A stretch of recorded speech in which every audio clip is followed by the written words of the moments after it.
En nombre de Dios y de la patria, ¿sí? En nombre de Dios y de la patria se abre la sesión.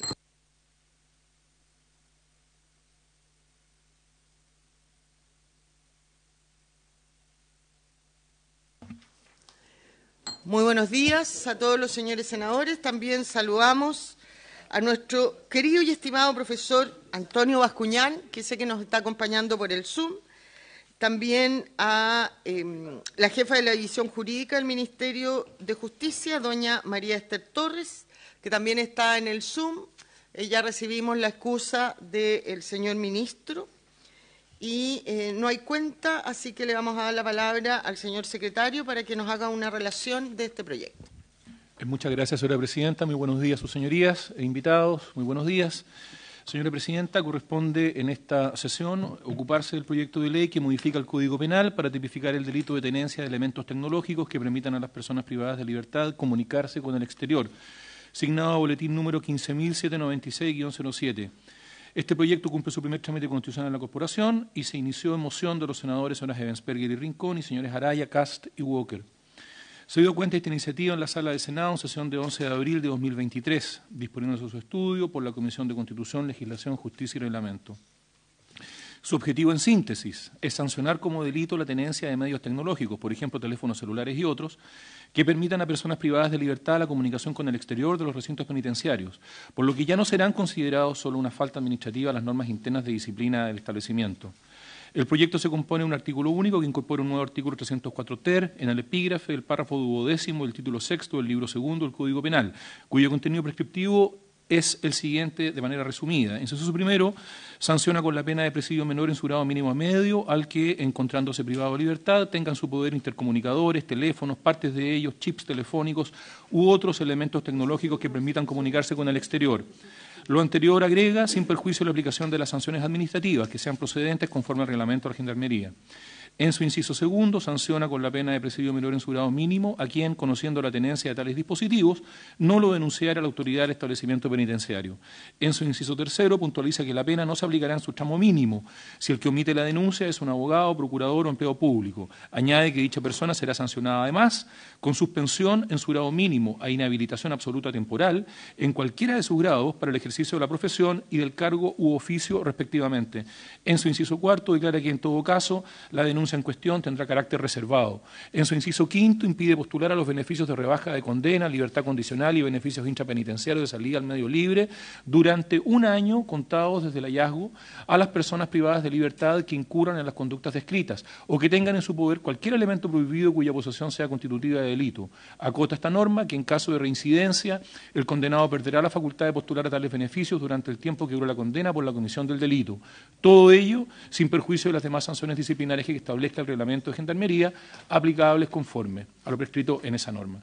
Por tratarse de una iniciativa de artículo único y de conformidad con lo dispuesto en el artículo 127 del reglamento de la Corporación, esta iniciativa, señora presidenta, debería discutirse en general y en particular a la vez. Señora presidenta, yo me permito recordar a sus señorías que con fecha 16 de noviembre de 2022 se dictó la ley número 21.494 que sanciona penalmente a quienes ingresen elementos prohibidos a los establecimientos penitenciarios y que en lo medular agregó en el Código del Ramo un artículo 304 bis del siguiente tenor.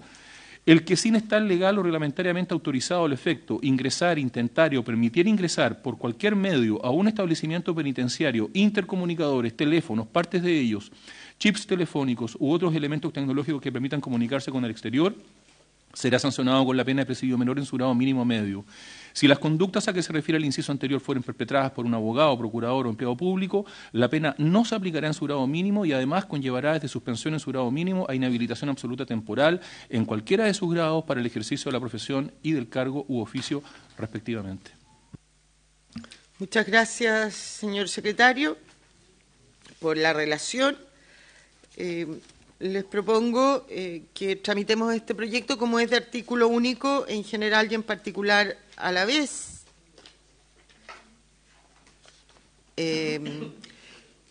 Hoy día vamos a escuchar al profesor Bascuñán, que tienen ahí en sus carpetas. Él nos hizo llegar una sugerencia a los artículos propuestos en este proyecto de ley.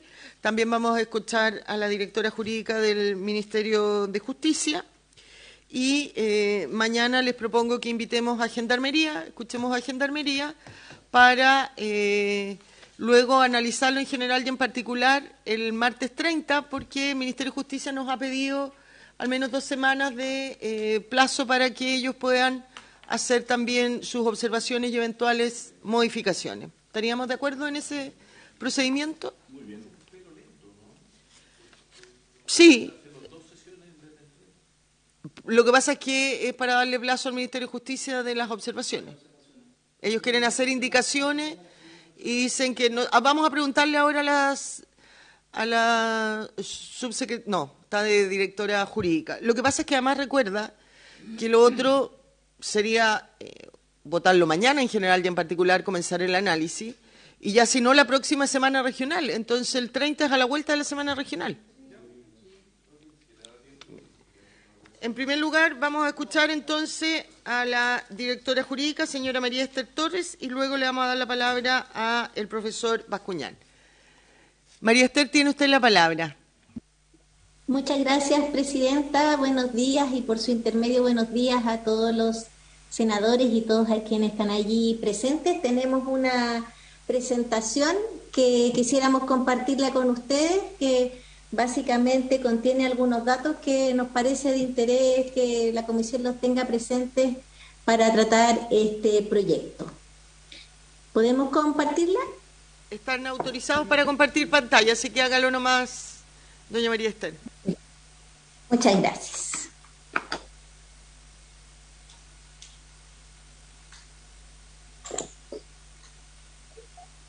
Bueno, en primer término, tal como señaló el señor secretario, el objetivo de este proyecto es tipificar la tenencia de elementos que permitan la comunicación entre personas privadas de libertad y el exterior, que también es un objetivo que es compartido por todos, digamos, y como veremos a continuación. La estructura de la propuesta no solo es la creación del tipo penal, sino que una sanción por omisión de denuncia.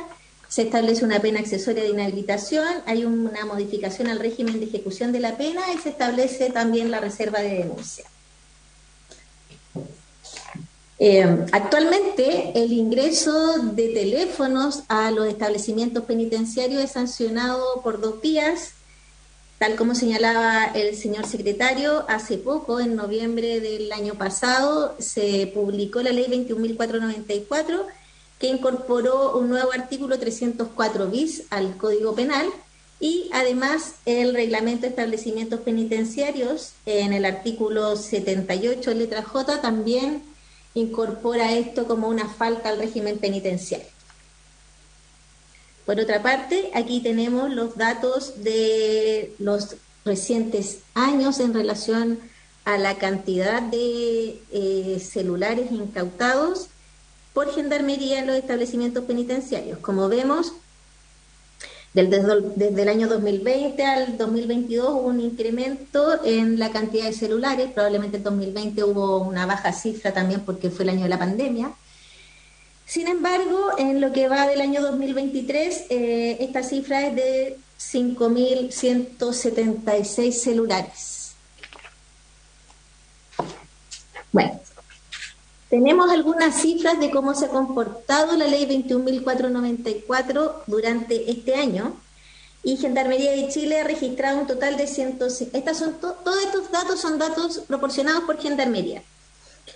Ha registrado un total de 155 denuncias durante este año. Estas denuncias corresponden principalmente a familiares de internos que han tratado de ingresar celulares, con 112 casos. Luego sigue la cantidad de denuncias a internos con 23 casos, que básicamente ha sido tenencia de celulares. Después 15 casos que no tenemos cuál es la calidad del autor, 4 a funcionarios de Gendarmería y un caso en contra de un abogado. Por otra parte, y también en la misma línea que impulsa este proyecto, en el Ministerio de Justicia se ha avanzado hacia un modelo que busca impedir las comunicaciones inalámbricas no autorizadas, y para eso se está en proceso de licitación de un servicio de telefonía que estaría también asociado a la inhibición de comunicaciones inalámbricas. La El llamado a licitación respecto de esta medida es bastante reciente, desde el 24 de abril pasado, y de alguna manera se piensa terminar este proceso licitatorio en septiembre, cosa de que ya esté todo más o menos terminado en octubre de este año. Otro tema que nos gustaría compartir con ustedes tiene que ver con otro de las medidas que está acá presente en la propuesta y que tiene que ver con la reserva de denuncia, y solo comentarles que el proyecto de ley que ya fue aprobado por la Comisión Mixta en relación al Estatuto de Protección del Denunciante contempla modificaciones sobre reserva de denuncia en el artículo 174 del Código Procesal Penal, de una manera bastante integral y de manera general como para todos los delitos, de manera que puedan también tenerlo a la vista. Eso es todo. Muchas gracias, senadora. Le damos la palabra. Si nos pudiera hacer llegar la presentación para que se la entregáramos a los señores senadores, sería excelente. Tiene la palabra el profesor Bascuñán. Profesor, muy bienvenido. Gracias. Muy buenos días, señora presidenta. Por su intermedio aprovecho de saludar también a los señores senadores, al secretario y al personal en general de la comisión, y también a los funcionarios del Ministerio de Justicia que asisten a esta sesión. En relación con el proyecto, señora presidenta, quisiera primero hacer una reflexión general y luego presentar la justificación de ciertas sugerencias que hice llegar a la comisión, que son sugerencias de redacción, que son sugerencias, si me permite, sí, de redacción. En general son sugerencias de detalle, de precisión de la propia redacción de la moción, más un par de ideas regulativas adicionales, que ya no son tanto de detalle. La reflexión general, señora presidenta, es que siendo este un proyecto de ley que se enmarca en una política legislativa, una política criminal que ya tiene sus precedentes en la ley 21.494 y en la ley 21.555, salta a la vista que la fundamentación de finalidad perseguida por el legislador genera inmediatamente la impresión de que los tipos penales son excesivamente sobreinclusivos. Me explico.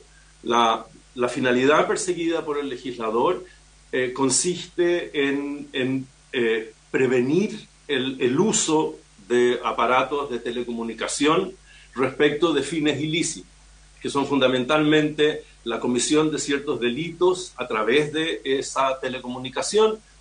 Los delitos más importantes fueron fijados por la ley 21.555 en el inciso final del artículo 304 bis. Yo diría que ahí faltan los delitos de amenaza, pero digamos, esos son los delitos que se estiman como los más relevantes, que son cometidos mediante el uso de dispositivos de telecomunicación desde los establecimientos penitenciarios. Y el otro también es, por cierto, la posibilidad que se tiene de mantener la vinculación a organizaciones criminales desde el establecimiento penitenciario a través de los medios de telecomunicación. Ahora, esto hace a estos delitos delitos de uso ilícito de medios en sí mismos lícitos. Y por lo tanto, si la norma penal quisiera identificar en el tipo, concretar en el tipo el bien jurídico protegido, tendría que hacer referencia a la finalidad del uso ilícito, como lo hace el inciso tercero introducido del artículo 304 bis, introducido por la ley 21.555. Naturalmente, si la ley explicitara esa finalidad como una tendencia interna trascendente, como un elemento subjetivo del tipo, lo que generaría sería una muy escasa operatividad de la regla por la dificultad probatoria, naturalmente. Eso es obvio. Y por lo tanto el legislador lo que hace es, invocando una finalidad que tiene por objetivo un objetivo muy preciso, lo que hace es que tipifica de modo exorbitantemente sobre extensivo la conducta punible. Y eso, naturalmente, genera un problema de legitimación de la norma, porque la norma es excesiva en relación con su finalidad de protección.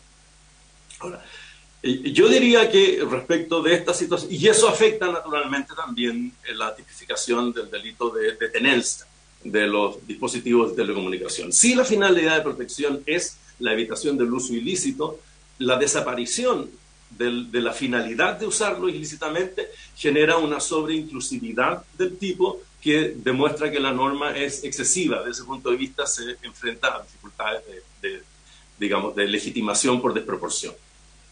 Ahora, mi impresión personal, señora presidenta, es que las dos modificaciones en realidad están apuntando a una idea que está emergiendo y que la modernidad de los últimos tiempos nos hace,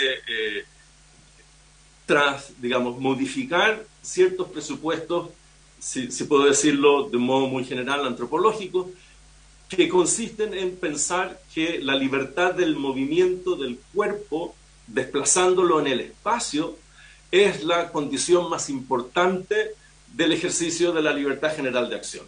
Porque la libertad de movimiento no es fundamental por la especificidad del movimiento. No es que el movimiento del cuerpo en sí mismo sea una acción de fin ulterior relevante, sino que el movimiento del cuerpo en el espacio es, dada la configuración de nuestra vida social, el presupuesto de nuestra libertad general de acción. ¿No? La mayor parte de las acciones que las personas realizan en su biografía están vinculadas a un desplazamiento espacial de su cuerpo. Y por eso es que impedir el desplazamiento espacial del cuerpo tiene un efecto masivo de restricción de la libertad general de acción. Lo que sucede es que hoy en día la telecomunicación ofrece un margen de libertad general de acción que se ha ido con el tiempo volviendo casi equivalente al desplazamiento del cuerpo en el espacio. Esta es una experiencia que todos hemos compartido a raíz de la pandemia, ¿no? El confinamiento nos obligó a realizar nuestras acciones, las acciones que usualmente realizábamos mediante un desplazamiento espacial de nuestro cuerpo, nos constriñó a realizar esas acciones mediante medios de telecomunicación. Entonces yo diría que lo que está sucediendo, lo que está, por decirlo así, detrás de estas dos modificaciones legales, es el reconocimiento de que la pena privativa de libertad es tan importante en cuanto a impedimento de libertad de locomoción como impedimento de libertad de telecomunicación, ¿no? Porque, dadas las condiciones actuales, si simplemente se impidiera la libertad de desplazamiento del cuerpo en el espacio, pero se permitiera irrestrictamente la libertad de telecomunicación, se generaría, por decirlo así, una disminución del impacto de la pena privativa de libertad sobre la libertad general de acción de la persona privada de libertad. Ahora, esto significa que en el futuro, ¿no?, la tematización de la libertad de telecomunicación, no de la intimidad de las telecomunicaciones, porque la intimidad de las telecomunicaciones es algo que conocemos bien establecido por continuación de la intimidad de las comunicaciones por escrito. A partir de esa estructura se generó la estructura de la intimidad de la telecomunicación.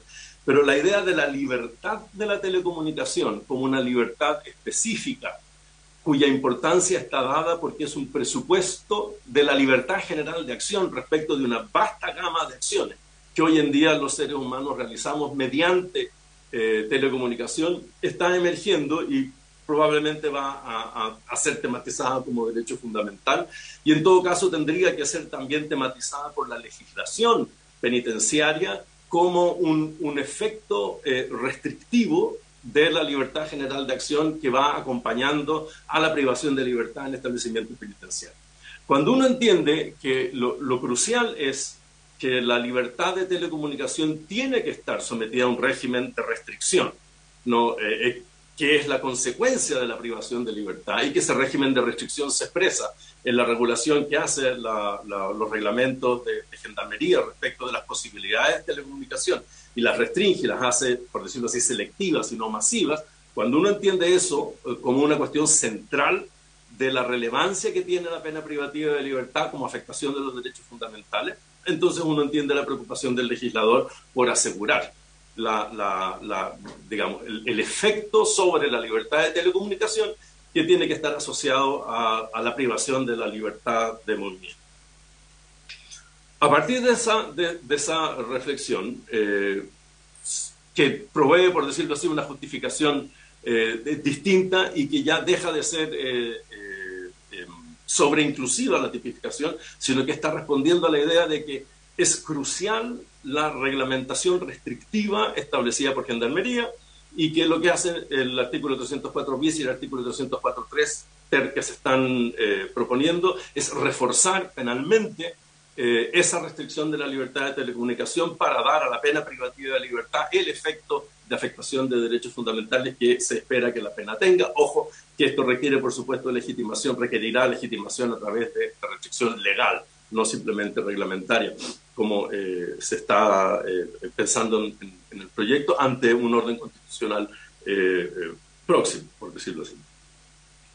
Partiendo de esa base, mis sugerencias, o sea, las sugerencias que quisiera hacer llegar a la comisión se refieren a la redacción del texto y al agregado de un par de ideas regulativas. Si le parece, señora presidenta, procedería a exponer esas sugerencias. Adelante, profesor, por favor. Gracias.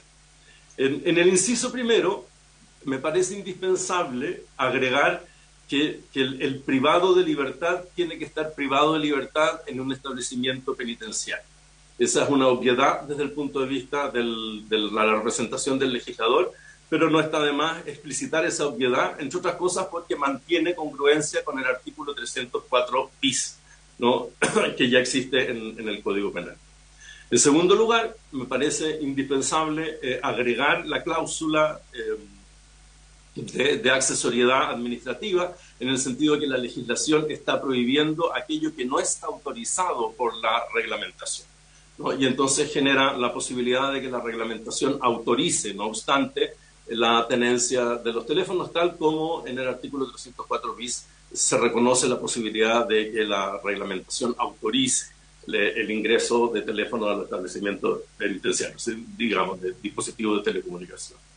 En tercer lugar, para mantener también la congruencia del estilo del lenguaje que utiliza el código y el artículo 304 bis, usar siempre el subjuntivo, el futuro del subjuntivo, ¿no? En vez de tenga, tuviere. Esa también es una consideración que sugiero. En el segundo inciso del precepto, la sugerencia que hago a la comisión consiste que este es el delito de omisión de denuncia de la tenencia, ¿no? El inciso primero introduce el delito de tenencia, en el inciso segundo se introduce el delito de omisión de denuncia de la tenencia ilegal de dispositivos de telecomunicación. Primero, una forma más precisa de referirse a la tenencia, ¿no? Es tenencia de los elementos a los que se refiere el inciso precedente. Y al mismo tiempo, señora presidenta, sugiero también introducir dentro del objeto de referencia del delito de omisión de denuncia la tenencia de los demás elementos cuya posesión está prohibida por la ley. No parece que tenga sentido, así como el proyecto justifica que es necesario dotar a estos dispositivos de telecomunicación del estatuto de objetos de tenencia prohibida desde el punto de vista de la regulación reglamentaria penitenciaria, también entonces desde el punto de vista del delito de omisión debería ser relevante no solo la omisión de denuncia de estos elementos de tenencia prohibida, sino que la omisión de denuncia de cualquier otro elemento de tenencia prohibida por la ley. Y por eso sugiero agregar en este inciso segundo también la referencia a los demás elementos de tenencia prohibidos por la ley. Luego son modificaciones simplemente de estilo, de nuevo utilizar los verbos en tiempo de futuro del subjuntivo, ¿no? En vez de omite, omitiere, en vez de fuere, y también sustituir la referencia que se hace a la agravación de la pena en vez del término que utiliza la ley, que es que no se aplicará en su tramo mínimo, lo que correctamente debería hacer para expresar esa idea es utilizar la frase no se la aplicará en su máximo, porque la pena que establece el proyecto es pena de un solo grado, presidio menor en su grado mínimo. No, siendo una pena de un solo grado, no hay tramos, porque el nombre tramo equivale más bien, por lo menos a primera vista, al grado. Y por lo tanto, siendo un solo grado, no hay grado máximo ni grado mínimo, no hay tramo máximo ni grado mínimo, sino que lo que hay es la técnica de dividir el grado en dos mitades cronológicas, la superior y la inferior, y el término que el código utiliza para referirse a la mitad superior es el máximo, y el término que utiliza para referirse a la mitad inferior es el mínimo. Y entonces, en vez de decirlo en términos negativos, no se aplicará el mínimo, se puede decir en términos positivos más claros, se aplicará el máximo. Y entonces unir gramaticalmente esta pena agravada con la pena de inhabilitación que prevé también el proyecto en una sola frase. En lo que respecta al inciso cuarto, que es el que se refiere a las consecuencias para el régimen penitenciario, mi propuesta es de nuevo introducir la frase, ¿no?, que se trata de personas privadas de libertad en un establecimiento penitenciario para mantener la congruencia con el inciso primero y con el artículo 304 bis, y también simplificar las referencias a los elementos de posesión prohibida como elemento cuya posición sea constitutiva de delito y no como elementos prohibidos cuya posesión sea constitutiva de delito, porque eso podría dar lugar a una interpretación que exigiera dos consideraciones de prohibición respecto de la posesión y en realidad es una sola. Se trata de elementos de posesión prohibida. Y mi recomendación final para el precepto previsto por el mensaje es que la regla de que las penas, las sanciones penales, se entienden sin perjuicio de las sanciones administrativas o disciplinarias, sea una sola y no dos reglas, y esa regla esté al final del precepto, y no una regla en el inciso primero y la misma regla de nuevo en el inciso final, sino que sea un nuevo inciso final del precepto que establezca que las sanciones penales se entienden sin perjuicio de la imposición de las sanciones administrativas. Eso en cuanto a sugerencias de redacción, señora presidenta, del artículo 304 ter que la moción propone. Y a eso me atrevo a sugerir la necesidad de un artículo 304 quater que establezca una exención de pena por el delito de omisión de denuncia. Y esa exención de pena cubre dos rangos de personas. Por una parte, cubre a quienes están exentos de pena por encubrimiento. Parece que es lógico desde el punto de vista del sistema que si el encubrimiento del delito no genera responsabilidad penal, artículo 17, inciso penal, esas mismas personas tampoco tengan responsabilidad penal por omitir la denuncia del delito de tenencia de los elementos. Y eso se refiere a todos los elementos de tenencia prohibida. Y la segunda, y esto es una cuestión, por decirlo así, de simplemente de más a menos, ¿no? Si no genera responsabilidad penal el encubrimiento, no tiene sentido que genere responsabilidad penal la omisión de denuncia respecto de esas personas que son todos familiares y cónyuges o convivientes, ¿no? Cónyuges, convivientes o familiares. Y el segundo caso es un caso distinto y es un caso sensible para la política criminal del Congreso, porque se refiere al abogado defensor. ¿No? Sabemos que en la tipificación del delito previsto por el artículo 304 bis, por la ley 21.494, la idea de alcanzar al abogado que introdujere los dispositivos de telecomunicación al establecimiento penitenciario era una idea muy relevante. Y eso está bien, no hay problema con eso, porque si la introducción del dispositivo de telecomunicación es constitutiva de delito, naturalmente el abogado no tiene ninguna, por decirlo así, privilegio o exoneración por el ejercicio de su profesión, ¿no?, para poder cometer impunemente ese delito.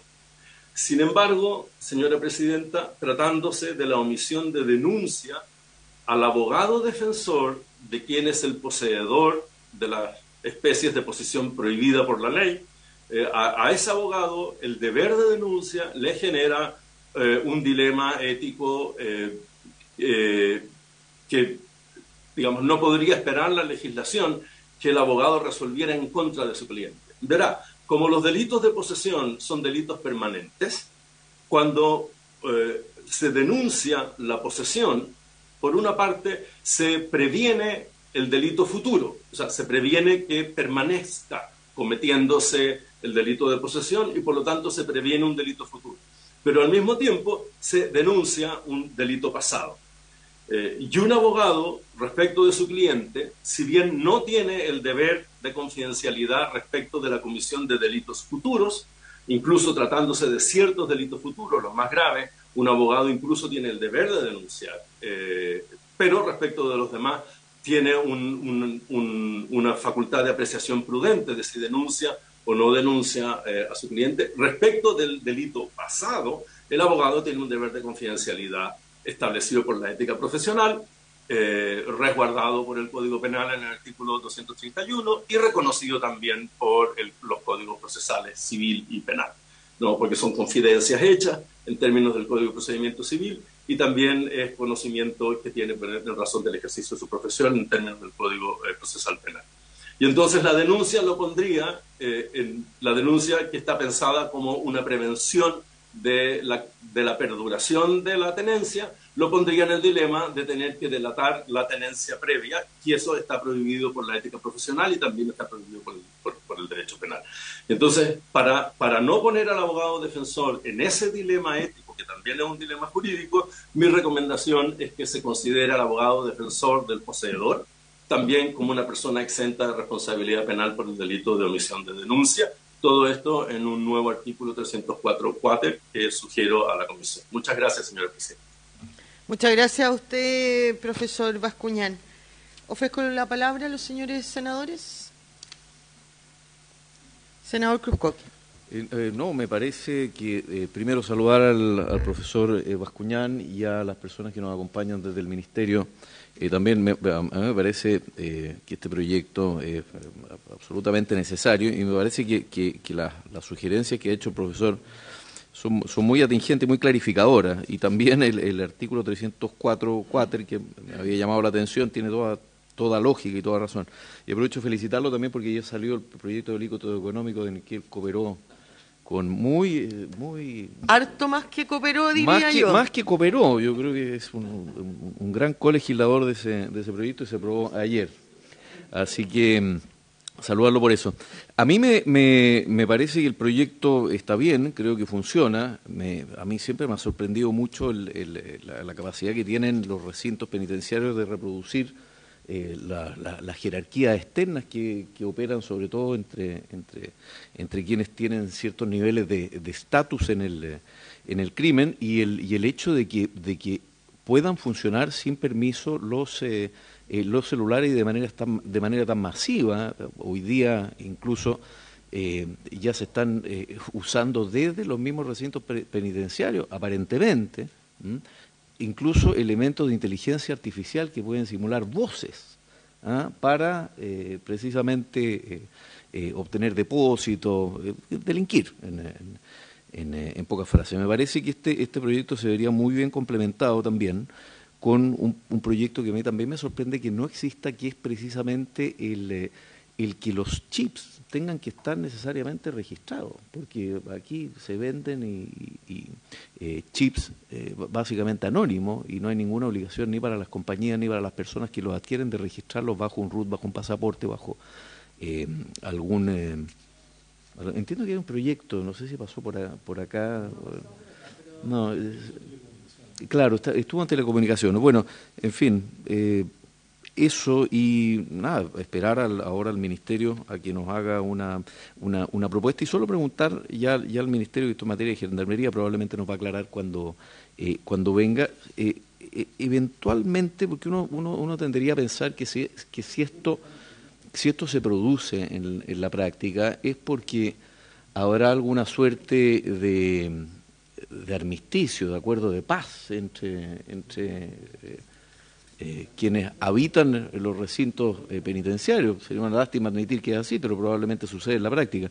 Entonces, entender por qué esto sucede tan asiduamente y por qué se incautan, las cifras eran bien impresionantes. Solo en 2022, 5.600 celulares incautados, ¿verdad? Y luego solo 23 casos de tenencia de reos. Eso no me lo explico bien. Eso es, señora presidenta. Gracias. Gracias, senador. Senador Huinchumilla. Presidente, muchas gracias y muchas gracias también al profesor. Aprovecho de saludarlo, también a los profesionales del Ministerio de Justicia. Yo creo, presidenta, que entiendo perfectamente el sentido y el objetivo que persigue este proyecto,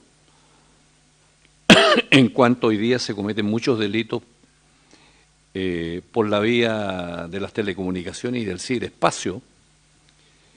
Lo vimos en el proyecto sobre ciberseguridad, en la Comisión de Defensa y Seguridad, y por lo tanto entiendo, digamos, cuál es el sentido de esto. Sin embargo, tengo algunas dudas que me interesaría poder preguntarle concretamente al profesor sobre el tipo penal que estamos introduciendo aquí en el artículo 304 ter. Y la duda es la siguiente. Cuando el ordenamiento jurídico penal establece, digamos, una sanción que priva de libertad al condenado en un establecimiento penitenciario, como dice el profesor, ¿cuál es el alcance de la privación de libertad? Porque yo entiendo lo que señala el profesor de que, aparte del desplazamiento físico, podría haber un desplazamiento en el espacio vía estos elementos de telecomunicaciones. Pero la duda o lo que se quiere prevenir es que usando un teléfono esa persona pueda cometer a distancia delitos con el teléfono.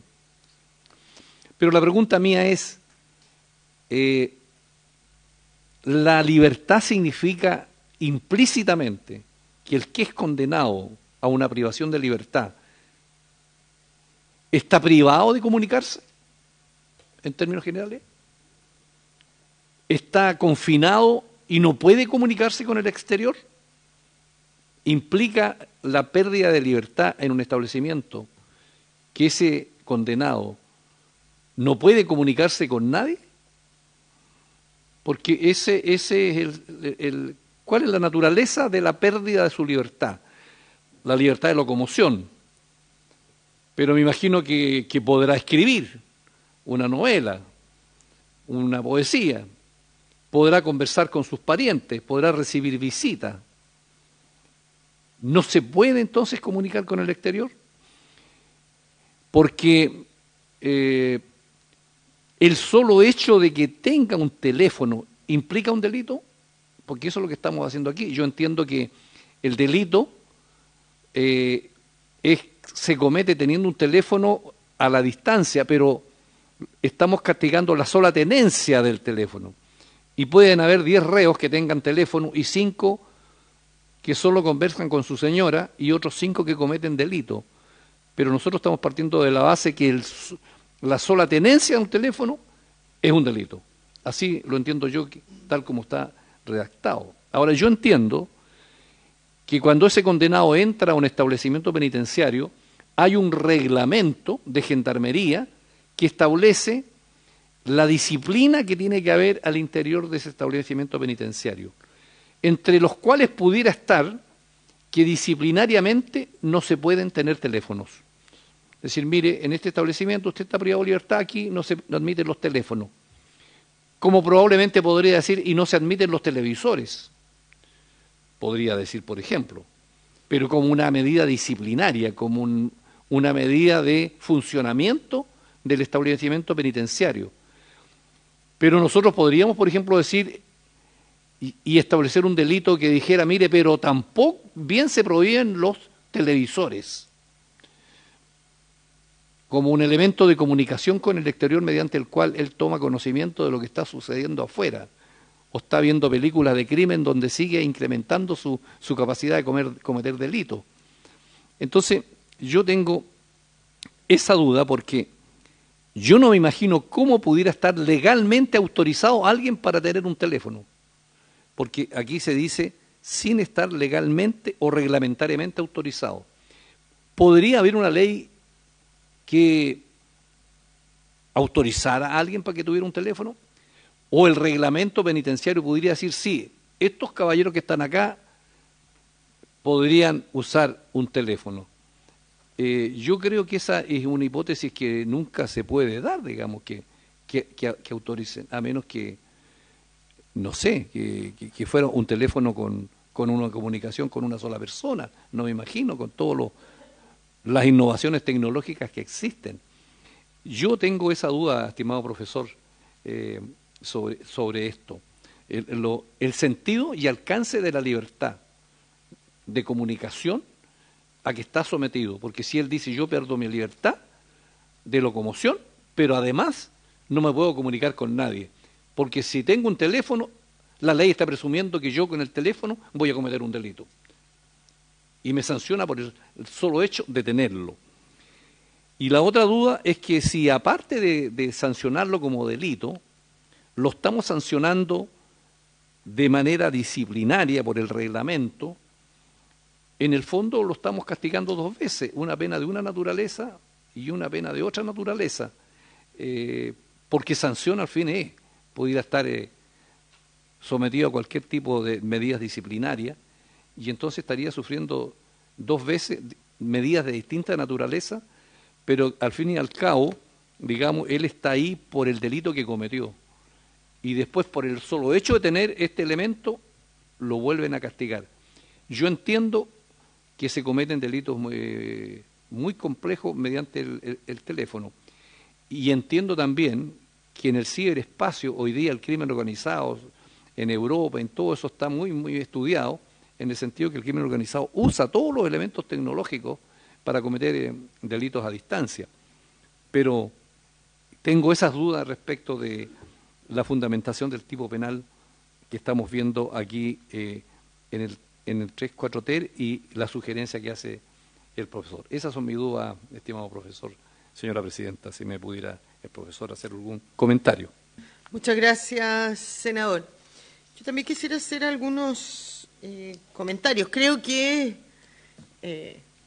muy entretenida y apasionante la discusión o la distinción y los comentarios del profesor Bascuñán entre la diferencia de la libertad de locomoción o la libertad de telecomunicación, ¿no es cierto? Yo creo que, claro, cuando nuestro Código Penal, que es muy antiguo, no existía todo lo que existe hoy día para comunicarse, y a lo mejor no lo previó, pero me parece a mí que para buscar esa respuesta, claramente uno debiera ver cómo definimos la pena penal, ¿no es cierto?, y cuáles son sus consecuencias, porque uno entiende que la pena, que tiene muchas finalidades, pero una de ellas, ¿no es cierto?, es el castigo que entrega el Estado para cuidar el Estado de Derecho frente a aquellas personas que lo han infringido de alguna manera. Y eso significa que en los casos más graves que determina el propio Código, la legislación, a ti se te priva de la libertad. Libertad en términos genéricos, pero cuando uno ve la pega como un castigo para resguardar la convivencia en paz en la sociedad, entre otras cosas, esa privación de libertad debiera abarcar todos sus aspectos, porque si no, no debiera ser un castigo. Entonces, ahí tengo algunas dudas respecto de lo que planteaba el profesor, de que solamente el fundamento de este proyecto estaría en el entendido que con la tenencia de estos aparatos se van a cometer un ilícito y eso lo vuelve una tenencia ilícita. Yo creo que la tenencia de estos elementos que están prohibidos por el reglamento, la letra J del artículo 78 del reglamento de Gendarmería, según decía la ministra, la directora jurídica, prohíbe la introducción y la tenencia de estos elementos, ¿no es cierto? Por lo tanto, me parece a mí que corresponde castigarlo como un delito, porque vemos que ya hace rato que existe la prohibición con una pena administrativa probablemente, y es que me imagino yo que a quienes Gendarmería les decomisa este tipo de aparato, finalmente cuando ellos opten algún beneficio no van a haber cumplido con toda la reglamentación y eso por lo tanto tiene una consecuencia administrativa. Yo siempre he discutido, y lo vimos en delito económico, ¿no es cierto?, que la responsabilidad administrativa es distinta de la responsabilidad penal y por lo tanto, para mí al menos, sé que eso no es compartido por una parte importante de la doctrina, no hay un non bis in idem, porque uno es consecuencia de mi responsabilidad administrativa de hacer algo que está prohibido administrativamente realizar dentro de un establecimiento, en este caso, y otra cosa es que se tipifique un delito, una pena penal, la otra una pena administrativa. O probablemente también se podría estudiar, yo creo que deben permanecer las dos, pero también se podría estudiar que esta prohibición administrativa en el fondo existía frente a la falta de que esto sea constitutivo de delito. Decía también la directora del Ministerio de Justicia, ¿no es cierto?, que ellos están licitando un servicio que inhiba las comunicaciones inalámbricas en los recintos penitenciarios. Esto se ha hablado hace mucho tiempo, yo hasta hace un tiempo atrás, y creo que lo sigo pensando, pero creo que es mucho más difícil llevarlo a la práctica, que la solución de los delitos que se cometen por las personas privadas de libertad en los recintos penitenciarios, en otros países, más que prohibirlo y tipificar esto como un delito, o prohibir o inhibir las comunicaciones, hacen escuchas. Dicen que la mejor forma de, ¿no es cierto?, atacar el crimen es escuchar a aquellas personas que tienen dentro de la cárcel estos aparatos, porque la información que obtienen aporta mucho más a la investigación delictual y a la persecución criminal que el prohibir la comunicación. Claramente, en un Estado de Derecho, ¿no es cierto?, no podríamos intervenir sin la autorización del juez y probablemente también es mucho más difícil. Ahora, en el inhibir la comunicación total, en cuanto a lo que decía la subsecretaria, igual no sé cómo se hace tecnológicamente, me imagino que la tecnología, pero se va a inhibir la comunicación telefónica a un recinto penitenciario. ¿Qué pasa con los gendarmes, con las personas civiles que trabajan ahí? También se les va a inhibir y van a quedar impedidos de comunicarse. ¿Cómo se resuelve ese problema, no es cierto? Y comparto las sugerencias que nos ha hecho el profesor. Claramente él, ¿no es cierto?, tiene mucho más conocimiento en esta materia que todos nosotros, y yo al menos no tengo ningún problema en firmarlas como indicación para este proyecto. Le damos la palabra entonces, no sé si el senador Castro quiere decir algo. Sí, gracias, presidenta. Solamente decirle que el senador Galilea me pidió que viniera a escuchar, me dijo que ya no había votación, que viniera a escuchar, pero como este es un tema tan interesante, yo creo que para mí el sentido común, cuando una persona está privada de libertad, la verdad que debería perder todos los beneficios, y él debe asumir que un delito de privación de libertad no le da derecho a tener ningún beneficio de absolutamente nada, menos tener un teléfono móvil hoy día para poderse comunicar y muchas veces dirigir bandas que muchas veces están siendo dirigidas desde las cárceles. Por eso creo que, en mi opinión, presidenta, en este poquito rato que vengo a escuchar. Gracias, presidenta. Gracias, senador. Le damos la palabra al profesor Bascuñán y luego a la directora jurídica primero. Disculpe, profesor, que me está pidiendo la palabra. Gracias, presidenta. Solo comentar respecto a lo que se ha consultado, que efectivamente, tal como usted dice, se ha utilizado el tema de las escuchas telefónicas en cárceles, también como medios de prueba. Es como para tenerlo en cuenta, que no solamente que ha servido para la persecución penal el tema de las escuchas telefónicas. Eso por una parte. Lo otro es comentar que el derecho a la comunicación de los internos con el exterior y que no tengan teléfonos dentro de las cárceles siempre ha sido un tema como en mucha tensión, y por lo tanto lo que se privilegia es tener telefonía fija y generar régimen para que se puedan comunicar con el exterior. Eso probablemente lo puede explicar mejor Gendarmería. Pero de hecho lo que se está licitando ahora, lo que se propone es justamente generar teléfonos fijos y además el bloqueo, porque se entiende de que tiene que haber alguna fórmula de comunicación de los internos con el exterior. También es algo que probablemente Gendarmería puede explicar mejor, pero claro, este régimen interno también hay un régimen interno no solo para los internos, sino que también para los funcionarios de Gendarmería en torno a cómo se utilizan estos teléfonos celulares. Y de ahí viene el tema de que tenga que haber alguna especie de excepción bajo los reglamentos de los funcionarios de Gendarmería para que estos puedan utilizar los celulares, a pesar de sus restricciones, en casos extremos, digamos, en que sea necesaria esta comunicación.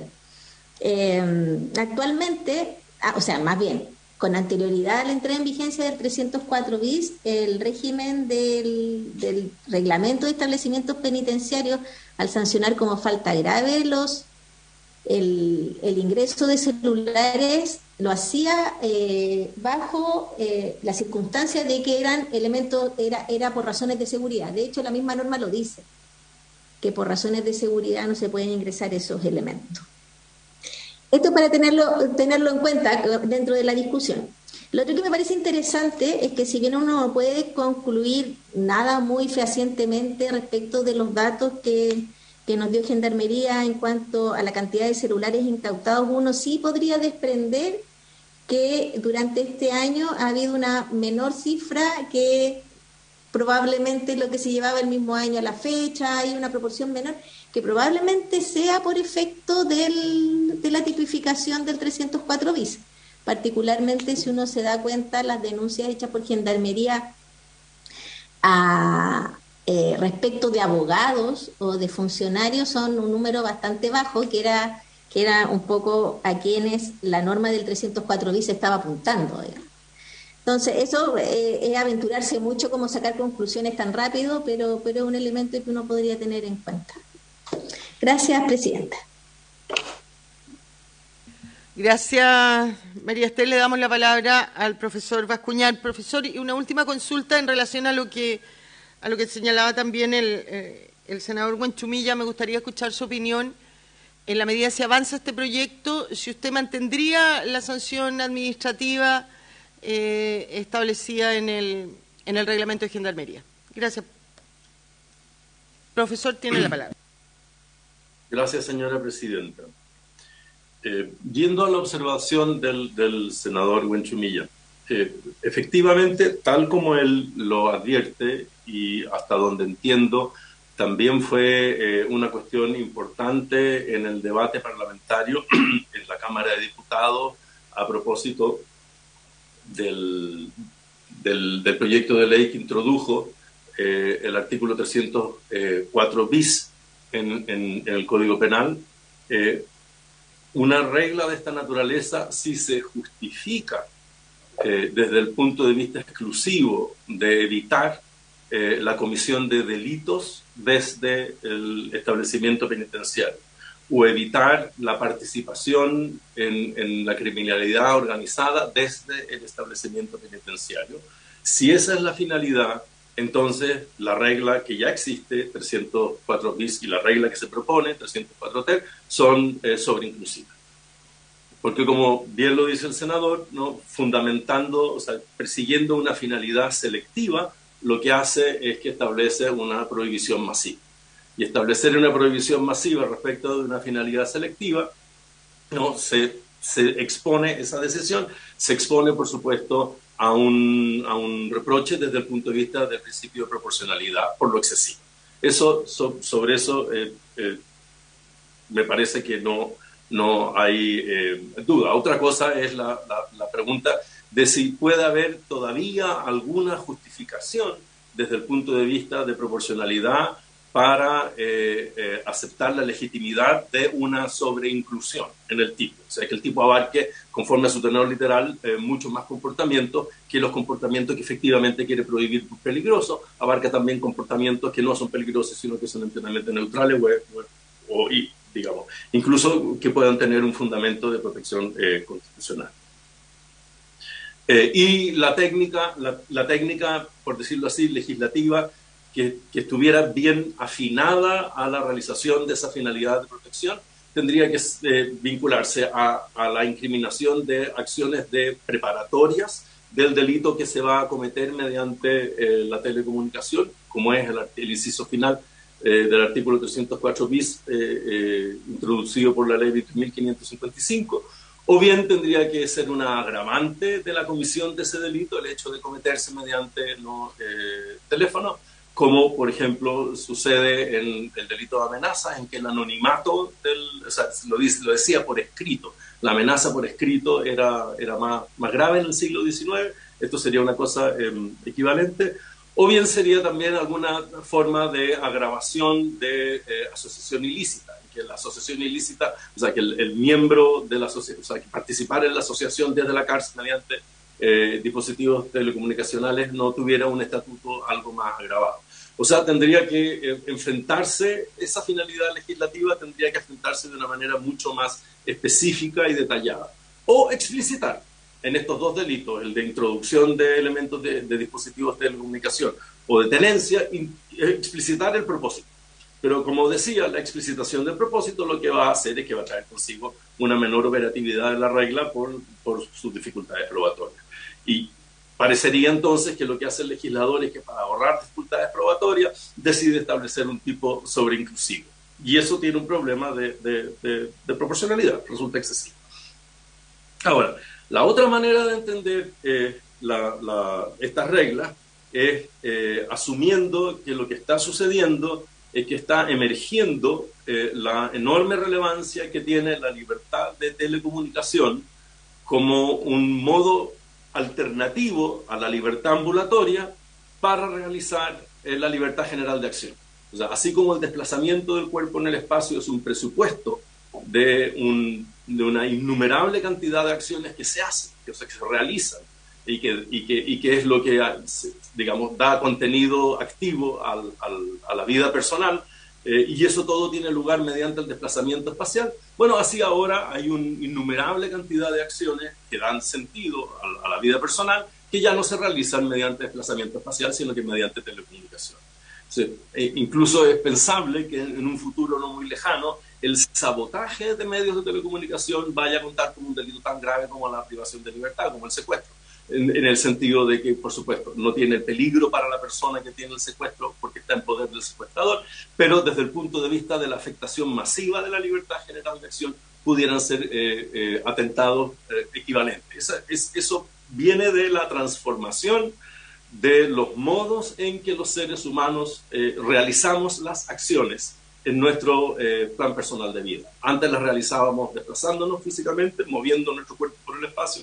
Ahora todavía nos movemos en el espacio, pero ahora utilizamos medios de telecomunicación y realizamos una infinidad de acciones mediante la telecomunicación. Y por eso es que la telecomunicación pasa a ser un presupuesto tan importante de la libertad general de acción. Ahora, la pena privativa de libertad se justifica como la afectación más masiva concebible de la libertad general de acción mediante el encierro. El encierro es afectación masiva de la libertad general de acción de la persona. Ahora, esa afectación masiva de la libertad general de acción de la persona no puede ser total. O sea, hay límites de derechos humanos a la afectación total de la libertad general de acción de la persona privada de libertad. Esos límites están dados por el principio de la dignidad personal y por el principio también de la orientación de la pena a la resocialización. La satisfacción de un trato a la persona privada de libertad que respete su dignidad personal y la orientación de la ejecución de la pena a la resocialización exigen que haya límites a la afectación total de la libertad general de acción de la persona privada de libertad. Y entonces la pérdida de todo derecho es dejar, por decirlo así, dejar de ser titular de derechos fundamentales por el hecho de ser condenado a una pena privativa de libertad es una idea que el orden de los derechos fundamentales no acepta. El orden de los derechos fundamentales mantiene la condición de titular de derechos fundamentales y reconoce, por lo tanto, un límite a la afectación de la libertad general de acción y de la intimidad de la persona. Porque las dos grandes manifestaciones del régimen penitenciario de afectación de la persona es intimidad por una parte y por otra parte libertad general de acción. Ahora, lo que sucede, que es la idea que quise transmitir al inicio, es que la telecomunicación o la comunicación hacia el exterior, que antes formaba parte de las acciones que estaban restringidas y que no es que se suprima esa posibilidad, sino que se restringe esa posibilidad. Es decir, se somete el ejercicio de esa libertad, la libertad de comunicación con el exterior, ¿no?, a una vigilancia y a un orden por parte de la agencia estatal, Gendarmería, que está encargada del control del cumplimiento de la pena privativa de libertad. Lo que sucede es que la telecomunicación, por decirlo así, cobró relevancia inusitada respecto de las demás acciones que están sujetas a reglamentación y a coacción por parte de la penitenciaría, porque la telecomunicación hoy en día no hace posible libertad general de acción, de una manera que las otras acciones al interior del establecimiento penitenciario sencillamente no hacen posible. O sea, aquello de que es posible con otras acciones dentro del establecimiento penitenciario no se compara con todo lo que es posible hacer mediante telecomunicación. Y por eso es que la telecomunicación hoy ha pasado a ser algo así como una condición de la significación de la pena privativa de libertad, casi equivalente al impedimento de la libertad de locomoción. Y entonces, si la pena privativa de libertad, y esta es la pregunta del senador Benchumilla, bueno, ¿cuál es el efecto que la pena privativa de libertad tiene sobre la libertad de telecomunicación? ¿La libertad de comunicación o la libertad de telecomunicación? Y la respuesta tiene que ser, si se quiere que la pena privativa de libertad sea una afectación no fundamental, masiva, de la libertad general de acción, entonces tiene que tener algún efecto también restrictivo relevante respecto de la telecomunicación. Ahora, ¿está esto suficientemente desarrollado en el orden constitucional y en el orden legal? La respuesta, senador, es que está incipientemente regulándose, ¿no? Y yo diría que estos dos delitos que se están introduciendo en el Código Penal son, por decirlo así, la cabeza del iceberg de todos los problemas que va a traer consigo pensar y regular la restricción de la libertad de telecomunicación como un efecto de la pena privativa de libertad casi tan importante como la privación de la libertad de desplazamiento corporal, de la libertad de locomoción.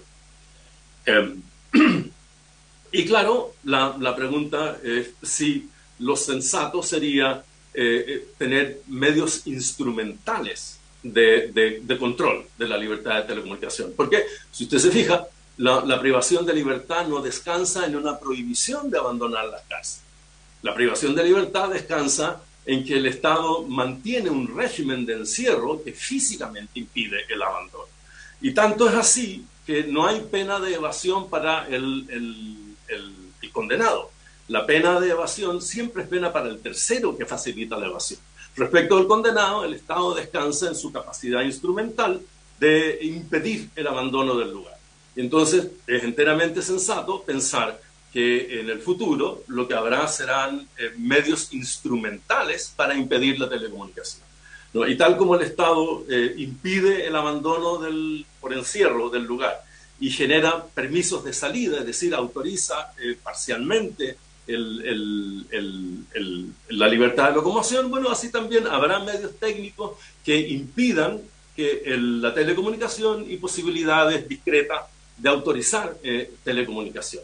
Lo que sí es que, obviamente, si es que surge un medio técnico, un instrumental de impedimento de la libertad de comunicación, van a empezar a haber, por supuesto, acciones, por decirlo así, de elusión o de evasión del bloqueo tecnológico que emplea el Estado. Y entonces, así como hay delitos de evasión, va a haber delitos de elusión del bloqueo telecomunicacional, porque eso viene consigo por decirlo así, con la lógica de la invención cultural respecto de las posibilidades que el Estado tiene de controlar instrumentalmente la libertad de las personas privadas de libertad.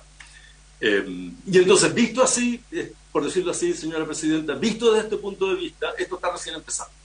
Se está recién desarrollando este punto, y esto es la punta del iceberg de lo que está por venir en relación con la relevancia que tiene la telecomunicación como un aspecto central de la privación de libertad, como modo de afectación masivo de la libertad general de acción de la persona condenada a esa pena. O sea, en el futuro va a ser pena privativa de libertad y de telecomunicación, porque va a ser igualmente importante, ¿no? Esa privación de libertad para los efectos de la significación de la pena en el plan de vida personal del condenado.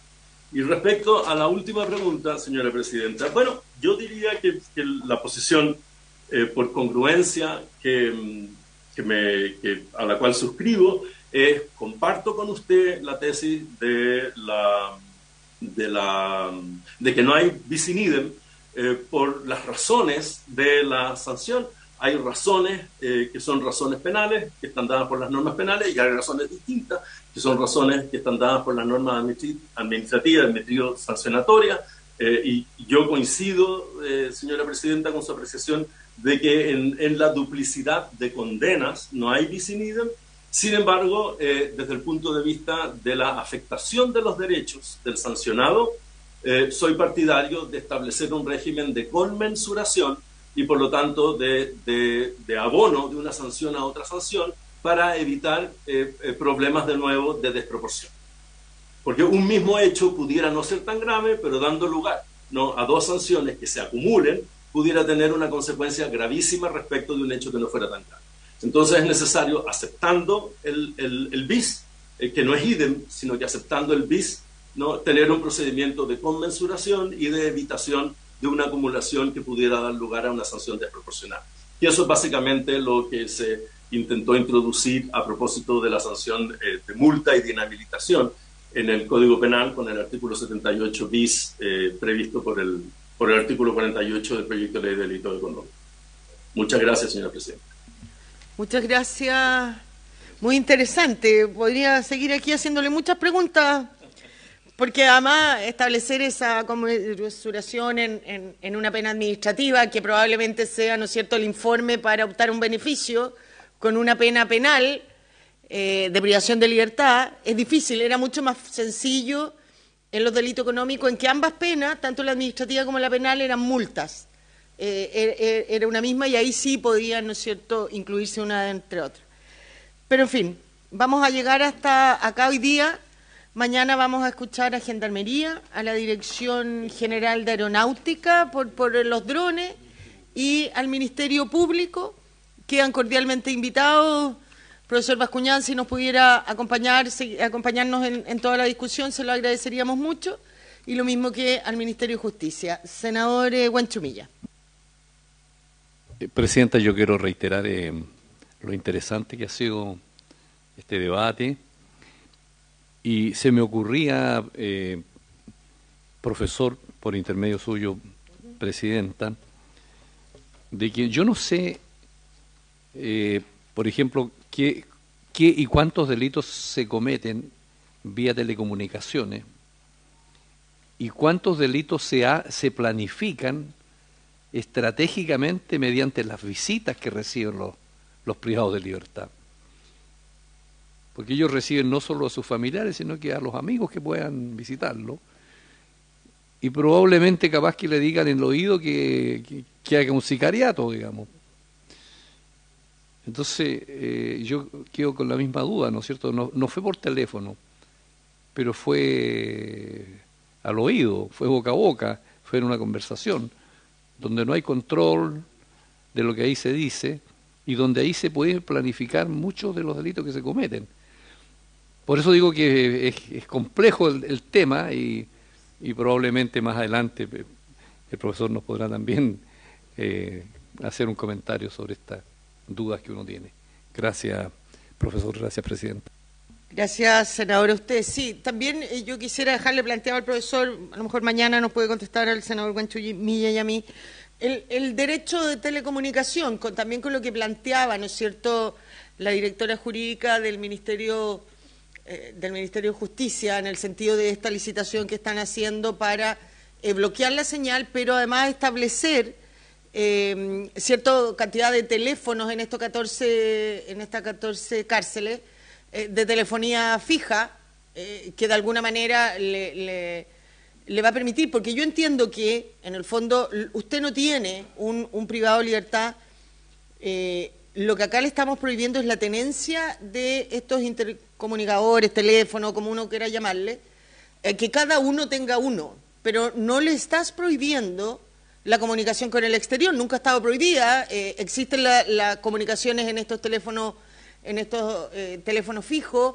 Existe también, como decía el senador Guanchumilla, las visitas habituales en que tú también te comunicas con el exterior de alguna manera. Es regularlo y, por cierto, prohibir la masividad de la tenencia de estos bienes tan modernos, ¿no es cierto?, que no teníamos previsto con anterioridad y que a través de ellos, con la libertad de que cada uno lo tenga, se cometen claramente, y eso es sabido, delitos desde aquellos que no debieran poder cometerlo y que el Estado debiera asegurar que no pueden cometerlo porque están privados de libertad cumpliendo una pena por otro delito.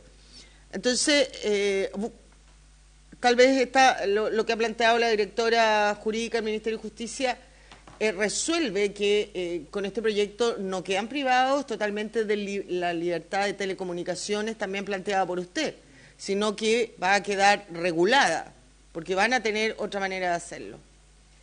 Bien, las dejamos planteadas esas preguntas porque hemos llegado al término, son las 12:00. Mañana ojalá nos puedan acompañar. Le vamos a dar la palabra, si viene el profesor, si puede venir para que nos conteste estas y otras inquietudes, y luego escucharemos a nuestros invitados. Agradecemos la presencia de todos acá y, habiendo cumplido con el objeto de esta sesión, esta se levantan. Que tengan muy buena tarde.